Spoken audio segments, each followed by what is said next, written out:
اللہ کے رسول صلی اللہ علیہ وسلم کے زمانے میں حدیثیں محفوظ تھی دو طرح سے، ایک حفظ کے ذریعے، دوسرا کتابت کے ذریعے. نبی صلی اللہ علیہ وسلم کے زمانے میں بھی حدیثیں محفوظ تھی، نبی کے زمانے کے بعد بھی محفوظ تھی. نبی کے زمانے میں دو طرح سے محفوظ تھی، ایک سینوں میں ایک صفینوں میں. سینوں میں محفوظ کیسی؟ نبی صلی اللہ علیہ وسلم کی حدیث ہے نظر العمران سمع منا حدیثا فحفظه حتى يبلغه. اللہ کے نبی نے کہا اس بندے کو اللہ تعالیٰ تر و تازہ رکھے جس نے ہماری حدیث کو سنا اور اس کو یاد کیا.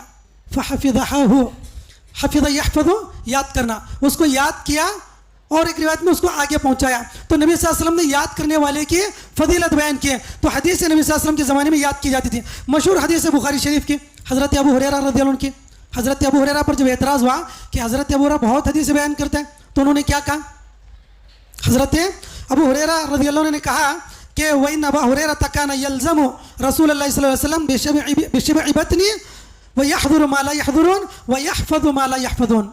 حضرت ابو ہریرہ پر لوگ اعتراض کرتے ہیں، خود جواب دیتے ہیں ابو ہریرہ کہ ابو ہریرہ نبی صلی اللہ علیہ وسلم کے ساتھ ان موقعوں پر بھی حاضر ہوتا تھا جب دوسرے لوگ حاضر نہیں ہوتے تھے.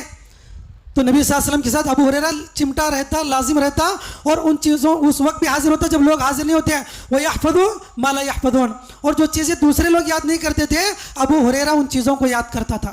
معلوم ہوا نبی صلی اللہ علیہ وسلم کے زمانے میں حدیث حفظ کی جاتی تھی.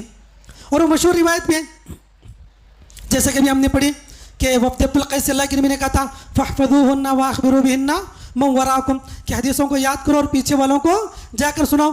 تو حفظ حدیث جو ہے نبی صلی اللہ علیہ وسلم کے زمانے میں عام تھا.